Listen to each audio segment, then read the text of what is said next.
Have you ever stopped to wonder how ancient people could have built structures so immense, so mysterious, that even the brightest minds of modern science still struggle to explain them? Imagine monuments that rise out of scripture like shadows of eternity, constructions so powerful that they echo through time, reminding us that faith, history, and mystery are far more deeply intertwined than we realize. What if the greatest works described in the Bible were not only historical accounts but messages coded into stone, wood, and gold, messages that science has not yet fully uncovered? Today, we begin an extraordinary journey into these timeless wonders. Some of them were built by human hands in defiance of impossible odds. Others collapsed in ways that still leave scientists speechless. And one among them may hold a secret that could change the way you see both the past and the future. But before we step into temples of gold or walls that crumble at the sound of trumpets, we must begin with a construction that carried not just a nation, but the survival of all living creation. This is the story of Noah's Ark, the vessel of salvation, the ship of destiny, the construction that has haunted both believers and skeptics for centuries. Picture the world as the Bible describes it, a time of chaos and corruption, where violence filled the earth and humanity had turned its back on its Creator. In the midst of this darkness, one man is chosen for an impossible task: Noah. His mission was not to build a house, not to build a city, but to construct a floating sanctuary big enough to preserve the very future of life itself. Think about what that truly meant. No cranes. No engines. No steel beams. Just wood, calloused hands, and unshakable faith. Noah begins cutting gopher wood, piece by piece, carving joints, sealing them with pitch. The years turn into decades. The sun beats down, the rains come and go, and still the massive structure rises from the ground. His neighbors laugh, his contemporaries mock, and yet Noah presses on. For him, this ark is not just wood and pitch, it is obedience. It is survival. It is trust in a God whose command defies human reason. The Bible gives us staggering dimensions: 300 cubits long, 50 cubits wide, and 30 cubits high.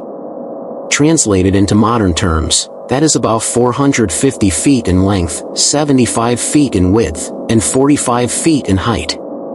To visualize it, imagine a modern-day cargo ship or a small cruise liner, but built in the ancient world with no industrial machinery. 3 decks, divided into compartments, prepared to hold pairs of every living creature, along with the food necessary to sustain them through a flood of unimaginable scale. Now pause and think, how could a man thousands of years ago design such a structure with perfect proportions for buoyancy and stability? Naval engineers today have pointed out that the Ark's ratio, length to width, is almost identical to modern cargo ships, optimized for balance in turbulent waters. Could Noah, without formal training, have built something so advanced? Or was he guided by instructions far beyond human calculation? The story does not end with construction. The great flood comes, waters rise, mountains disappear beneath waves, and the ark becomes the sole cradle of life. But here lies the tension that has divided scholars, historians, and scientists for generations: myth or reality? Evidence for a massive flood exists in many ancient traditions. Sumerian, Babylonian, and other Mesopotamian cultures preserve stories of catastrophic deluges strikingly similar to the Genesis account. Geologists have uncovered signs of immense flooding in the Mesopotamian basin thousands of years ago, evidence of rivers bursting beyond their limits and swallowing entire regions. Could these local cataclysms have given birth to the global story? Or is the biblical flood pointing to something even greater, a cataclysm that reshaped all of human memory? And then, there is the mystery of the Ark itself. In 1959, a Turkish pilot flying over Mount Ararat spotted a strange, boat-shaped formation buried high in the mountains. Since then, expeditions from around the world have investigated the site. Some claim to have discovered petrified wood, iron-like rivets, and a massive outline consistent with a ship. Others argue it is simply a natural geological formation. The debate continues, but the fascination never ends. Each expedition that climbs the snow-covered heights of Ararat does so with one question burning in their hearts: could the greatest construction of the early world still rest somewhere on that mountain? Faith sees the Ark as a symbol of salvation, a divine rescue from judgment. science continues to question its plausibility, searching for evidence, explanations, or natural parallels. Yet what if both perspectives, faith and science, are staring at different sides of the same mystery? What if the Ark is not just a story of the past but a prophecy of the future? A reminder that humanity, in every age, faces storms of its own making, and survival still depends on whether we choose to listen when God speaks. The construction of Noah's Ark remains a riddle suspended between heaven and earth. A ship without sails, built to outlast the fury of creation, and a symbol that continues to sail across the ocean of human imagination. And as we step forward into the next chapter of our journey, the question becomes clear: if God could make walls of wood stand against the flood, what happens when he brings down walls of stone with nothing but sound?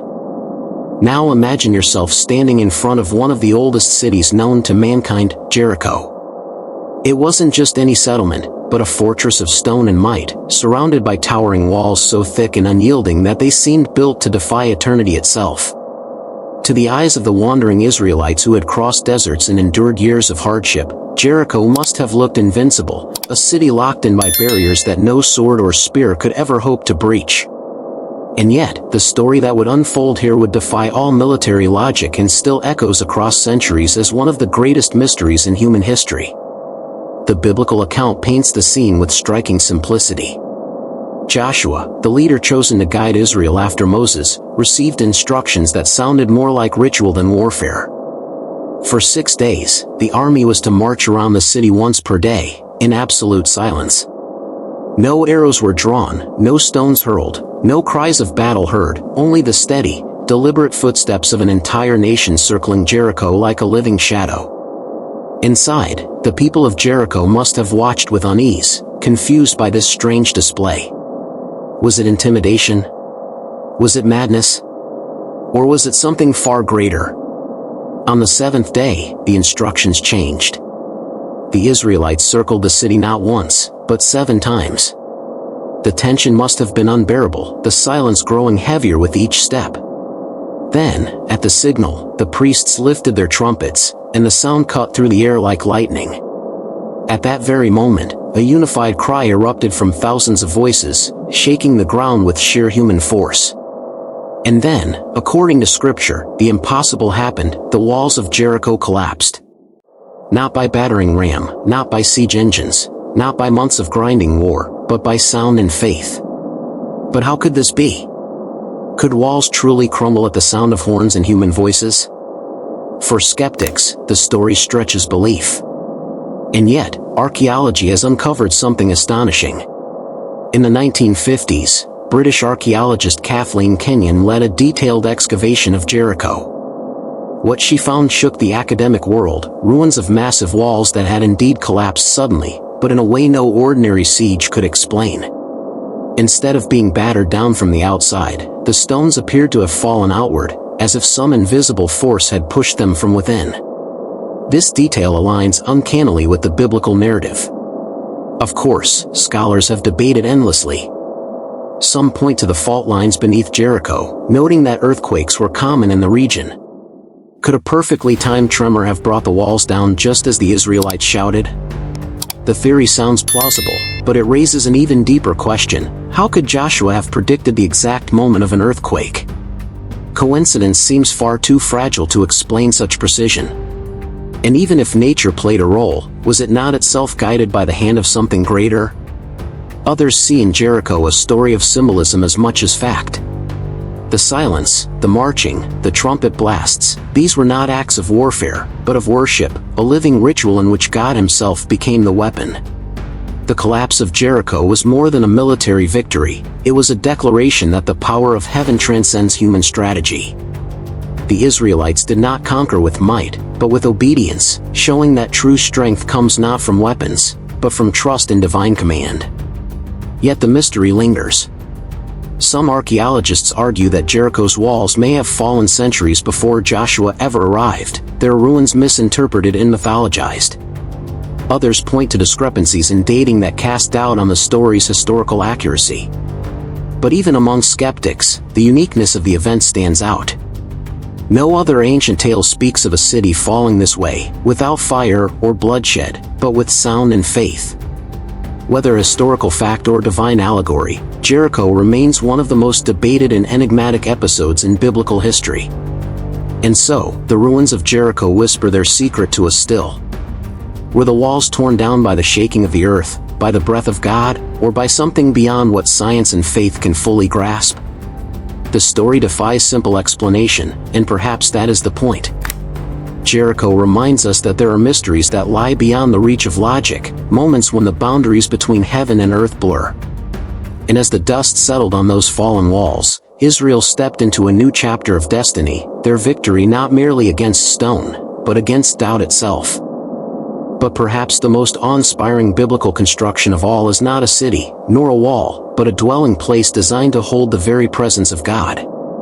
The Tabernacle, described in the book of Exodus, was unlike anything the world had ever seen. It was a portable sanctuary, built according to precise instructions given directly by God to Moses on Mount Sinai. Every measurement, every material, every detail carried symbolic weight. The outer court was surrounded by fine linen curtains. The altar of burnt offerings stood at its center, where sacrifices were made.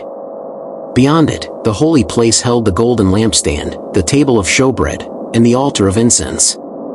But deeper still, behind the veil, lay the Holy of Holies, the dwelling of the Ark of the Covenant, where heaven touched earth. The Ark itself was a chest overlaid with pure gold, topped with two cherubim facing one another, their wings outstretched to form the mercy seat. Between those wings, the presence of God was said to appear. The design of the Ark in the Tabernacle is astonishing not only for its beauty, but for its complexity.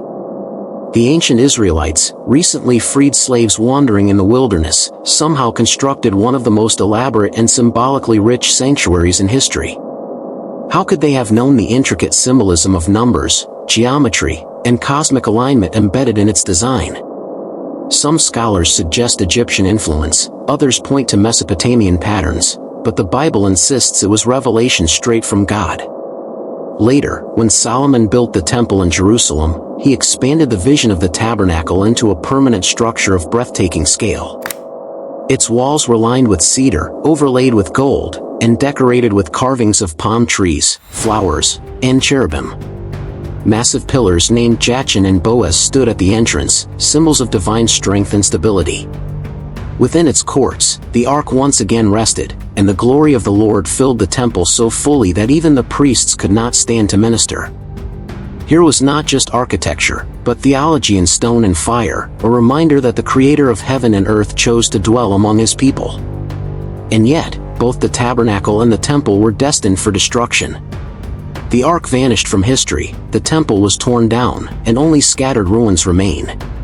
But the memory of these constructions, preserved in Scripture, continues to leave even modern minds speechless. Were these simply ancient religious monuments, or were they glimpses of a greater pattern, a divine architecture that reflects the order of the cosmos itself?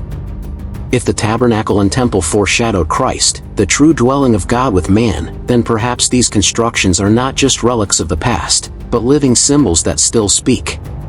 What scientists cannot fully explain, faith dares to believe that behind the stone and gold, the walls and the wood, lies a greater mystery.